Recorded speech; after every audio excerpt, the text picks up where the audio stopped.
Ladies and gentlemen, your sweet Zionist Prince Tal, the traveling clad here, coming to you live from Israel. We got to look at this video, taking a deep dive into Egypt and its bullshittery on the Gaza border.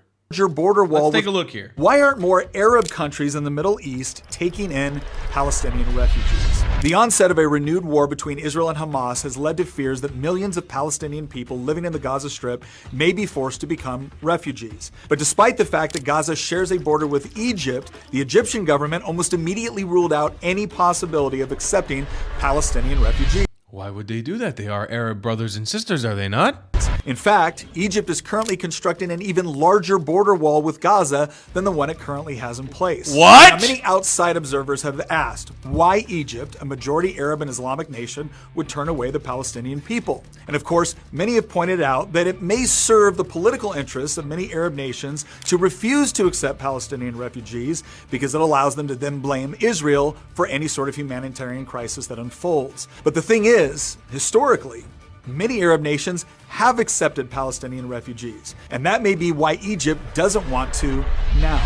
For example, in 1991, the Kuwaiti government actually expelled nearly 300,000 Palestinians in the aftermath of the First Gulf War, and this represented an astonishing 18% of Kuwait's entire population. So what was the reason? Well, the Palestinian Liberation Organization had actually supported Saddam Hussein's invasion of Kuwait a year earlier. And this support only grew after Iraq began attacking Israel with rockets throughout the war.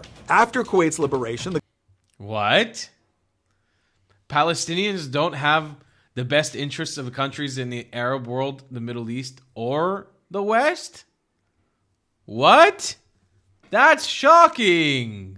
government considered much of the Palestinian community to be complicit in the Iraqi occupation of their country. And in response, nearly all Palestinians were deported in just a few months. What?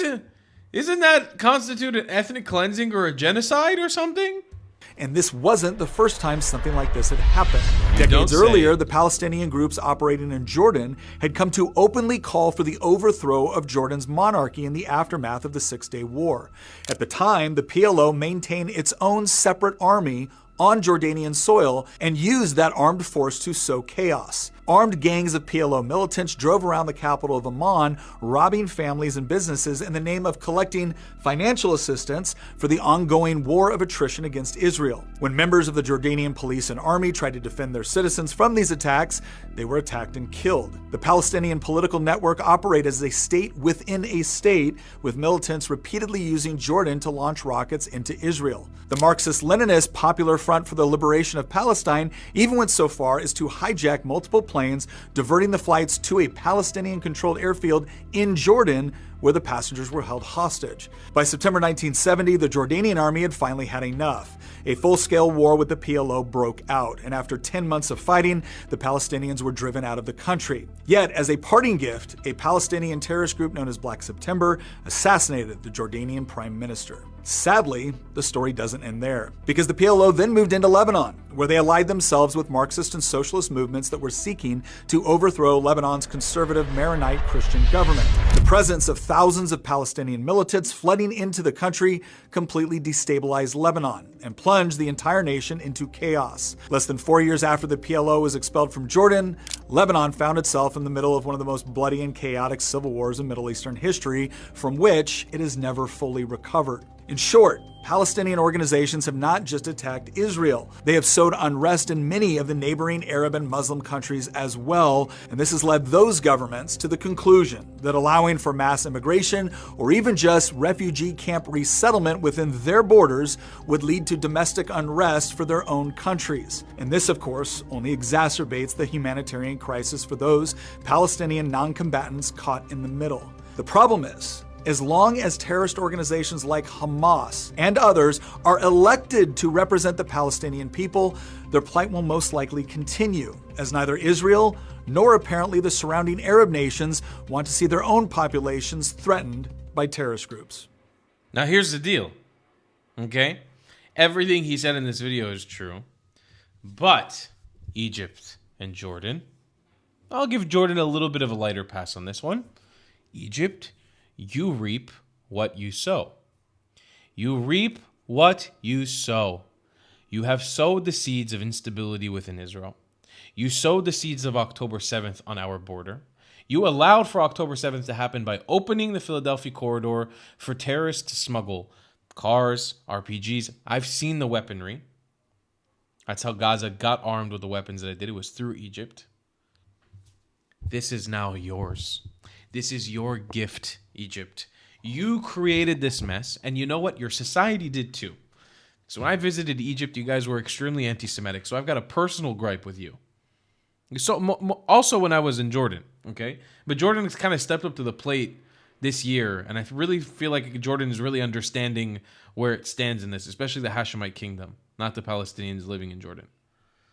Nobody wants to live alongside Palestinians. Nobody does. Because Palestinian society is rife with terror. They support terror. Just today, there is a release of a hostage happening. I don't know when this video is going to go up, but it's happening today. And you'll see crowds of hungry, starving, genocided Palestinians mobbing little women, small women, 19 years old, that have been held underground for a year and a half. What kind of society is this? What kind of a society is this? I'm not here to say, I'm not the last person who's going to tell you Western values. Look at us. Western values, Israeli. No, Israelis can be animalistic. We can be gross. We can be vile. We can be violent. But Palestinians, there is no God. There's no God there. There's no morality. There's no point where you say enough is enough. It's just a terrible society. More so what's developed in Gaza. I'll say that the Palestinian diaspora society is maybe a little bit better because they've had a chance to get out of the terrorism zone. But when it comes to Gaza and it comes to rehabilitating the people from Gaza, my God. And for all the Arab countries that have egged them on throughout the years, for all the Arab countries that allowed this to happen, who encouraged this to happen, you reap what you sow. It's now your time to shine, baby. You sowed these seeds. Now you got to plant these plants. You got to fertilize them. It's on your plate now. I really do believe that karma is coming for you, Egypt, and I believe that karma is coming for the rest of you Arabs in the Arab world. You can only hope that with the international foreign policy of Donald Trump, you will have to deal with what you've created here. You created a monster, Arab world. You sowed the seeds of Islamic instability and Arabism. And you enforced it. And you encouraged it. And you pushed on the terror. And you engaged in it. Your governments and your people. You see on my YouTube channel, I talk to you Arabs directly. And I hope you're watching. The whole world is looking at you now. The whole world is looking at how you clap and celebrate for Hamas terrorists bringing on girls who have been hidden underground on a stage and give them a certificate as you release them from captivity. How you try to shame them in front of the world. The whole world is looking at that. And they're judging. You're not animals. You're human beings. Start acting like it. Then maybe, just maybe, you'll gain a little bit of sympathy points with the West that you hate so much. And even with your own people that you love so much. Absolutely despicable. Disgusting. Yuck. Thank you guys for supporting my work. I love you long time. Goodbye, Clads.